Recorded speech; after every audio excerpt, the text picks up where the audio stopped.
মে 2026 visa bulletin অগ্রগতি নয় বরং নিয়ন্ত্রণের বার্তা দিচ্ছে। গ্রিন কার্ড প্রসেস কি ধীর হয়ে যাচ্ছে? ফ্যামিলি ক্যাটাগরিগুলো কেন আর আগের মতো এগোচ্ছে না এবং EB5-এ কি আসছে বড় ধাক্কা?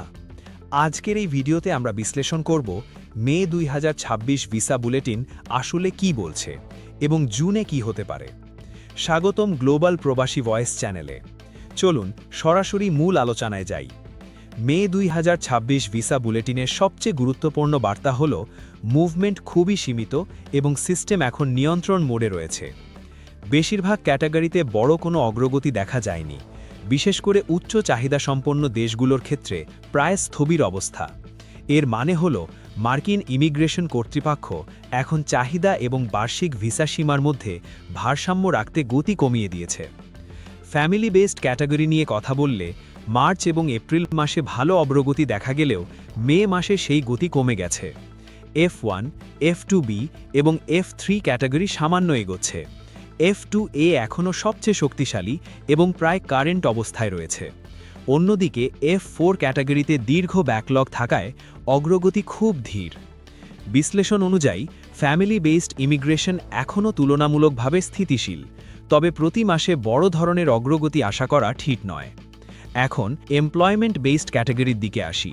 এখানেই চ্যালেঞ্জ সবচেয়ে বেশি। EB1 তুলনামূলকভাবে স্থিতিশীল, কিন্তু EB2 এবং EB3 বিশেষ করে ভারতের জন্য বড় ব্যাকলগ রয়েছে। মে মাসে এসব ক্যাটাগরিতে অগ্রগতি খুবই সীমিত। এর প্রধান কারণ হল উচ্চ চাহিদা এবং জমে থাকা আবেদন। সবচেয়ে গুরুত্বপূর্ণ সতর্কতা হল EB5 ক্যাটাগরি। এখানে রেট্রোগ্রেশনের ঝুঁকি বাড়ছে। ভারতীয় আবেদনকারীদের সংখ্যা দ্রুত বাড়ছে। যদি এই ধারা চলতে থাকে তাহলে তারিখ পিছিয়ে যেতে পারে, যার ফলে গ্রিন কার্ড পেতে আরও সময় লাগবে।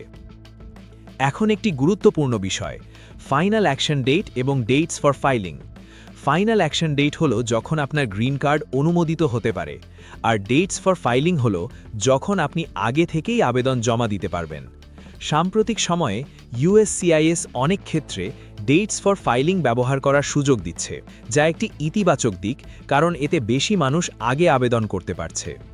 মে 2026 ভিসা বুলেটিনের সারসংক্ষেপ হল গতি কমেছে, সিস্টেম নিয়ন্ত্রণে আনা হচ্ছে, ফ্যামিলি ক্যাটাগরি ধীরে এগোচ্ছে, এমপ্লয়মেন্ট ক্যাটাগরি চাপে রয়েছে, EB5-এ ঝুঁকি বাড়ছে।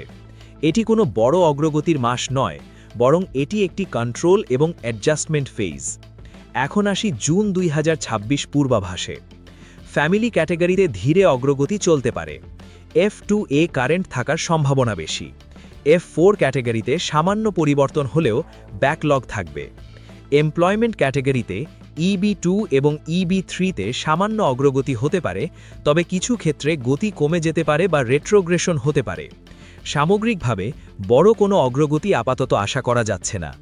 শেষ কথা, ছোট পরিবর্তনও আপনার গ্রিন কার্ড টাইমলাইনে বড় প্রভাব ফেলতে পারে, তাই আপডেট থাকা অত্যন্ত জরুরি। আরও আপডেট পেতে গ্লোবাল প্রবাসী ভয়েস চ্যানেলটি সাবস্ক্রাইব করুন।